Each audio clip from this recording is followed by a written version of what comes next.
ခင်မှာဂယုနာတော်သည်နက်နက်တိုင်းအသက်ဖြစ်သည်လို့ဆိုထားတဲ့အတိုင်းဒီနေ့မနက်ခင်မှာလည်းအသက်တော်ဂယုနာတော်နဲ့အတူဘုရားသခင်နဲ့အစပြုနိုင်ဖို့ Start Your Day with God ရဲ့ Joseph Light အစီအစဉ်ကနေကြိုဆိုလိုက်ပါတယ်ဒီနေ့မှာတော့သင်နဲ့အတူငါရှိ၏ဆိုတဲ့ခေါင်းစဉ်လေးကိုဖတ်ပြပေးသွားမှာပဲဖြစ်ပါတယ်ဘဝခီးလန်းကိုရှောက်လန်းတဲ့အခါကျမတို့အားလုံးကတခါတည်းမှာရေနက်ပိုင်းကိုဖြတ်ကူရသလိုစိန်ခေါ်မှုကြီးမားတဲ့အခြေအနေတွေကိုရင်ဆိုင်ရတတ်ပါတယ်စိတ်ဆင်းရဲခြင်းတောကရောက်ခြင်းဒါမှမဟုတ်မျောလင့်ချက်မဲ့နေသလိုခံစားရတဲ့အချိန်တွေကကျမတို့ကိုနှိမ့်မြုပ်သွားစေဖို့ချိန်ချောက်နေတတ်ကြပါတယ်ဒါပေမဲ့ဘုရားသခင်ကကျမတို့ကိုအခက်အခဲတွေလုံးဝမကြုံရဘူးလို့ဂတိမပေးခဲ့ပါဘူးသင်သည်ရေကိုရှောက်သွားသောအခါလို့မိန့်တော်မူတဲ့အတွက်ဘဝမှာအခက်အခဲလိုင်းတဘိုးတွေကိုဖြတ်တန်းရမယ့်အချိန်ရှိလာလိမ့်မယ်ဆိုတာကိုသိမြင်ပြီးသားဖြစ်ပါတယ်ဒါပေမဲ့အဲ့ဒီအချိန်မှာအကြီးမားဆုံးသောဘုရားရဲ့ဂတိတော်ကတော့သင်နဲ့အတူငါရှိ၏ဆိုတဲ့ဂတိတော်ပဲဖြစ်ပါတယ်မြစ်တို့ကိုရှောက်သွားသောအခါမနစ်မမုံရပြဿနာတွေဟာမြည်ရည်ပြင်းလိုပဲကျမတို့အပေါ်လွှမ်းမိုးဖို့မျောပါသွားစေဖို့အရှိန်အဟုန်နဲ့ဝင်ရောက်လာတဲ့အခါဘုရားသခင်ရဲ့လက်တော်ကကျမတို့ကိုငြိမ်းမြတ်စွာguideတွေ့ထားပါတယ်အခြေအနေတွေကဘလောက်ပဲဆိုးဝါးနေပါစေထိန်ချုပ်ရခက်ခဲနေပါစေထိုအရာတွေက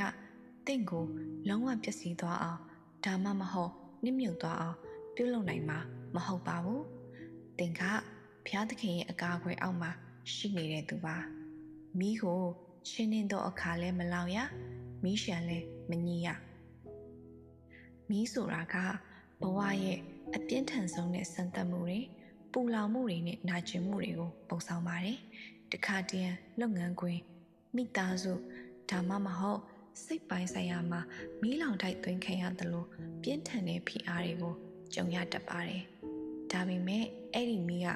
တင့်ကိုလောက်ကျွမ်းဖြတ်စီသွားဖို့ရန်အတွက်မဟုတ်ပဲတင့်ကိုပုံမတောက်ပပြီးစင်ကြယ်တဲ့ရွှေကဲ့သို့ဖြစ်လာစေဖို့ပဲဖြစ်ပါတယ်ဘုရားသခင်ကမီးရှက်နေကြတဲ့ကပဲတင့်ကိုအနာအဆာမရှိပဲလုံခြုံစေမှာဖြစ်ပါတယ်တင်ရင်ဆိုင်နေရတဲ့ပြဿနာရဲ့အရွယ်အစားထက်တင့်နောက်ွယ်မှာရှိတဲ့ဘုရားသခင်ရဲ့တကူတော်ကပိုပြီးကြီးမားပါတယ်အခြေအနေတွေကိုပဲကြည့်ပြီးစိတ်တမကြပါနဲ့ငါသည်တင်နဲ့အတူရှိ၏ဆိုတဲ့စကားတော်အတိုင်းကိုတော်ဟာတင့်အနီးပါမှာရှိနေပြီးခွန်အားပေးနေပါတယ်မုန်တိုင်းဟာ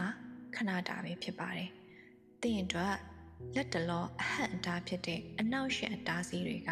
တင်ဖြတ်လျှောက်ရမယ်လမ်းခီးပဲဖြစ်ပါတယ်တင်ကထိုနေရာမှာရက်တက်နေမှာမဟုတ်ပဲဖြတ်ကျော်သွားမဲ့သူဖြစ်တယ်ဆိုတာကိုယုံကြည်ပါအခြေအနေတွေကတင့်ကိုလွှမ်းမိုးနေပြီလို့ခံစားရတဲ့အခါတိုင်းတတိယပါတင့်ကိုလက်တွဲခေါ်နေတဲ့အရှင်က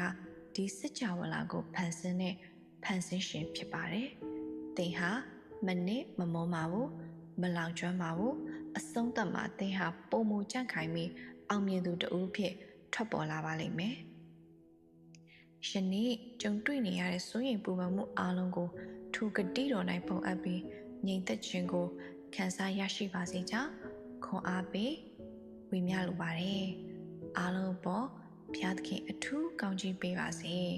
ယေရှုခရစ်နာမ၌အာမင်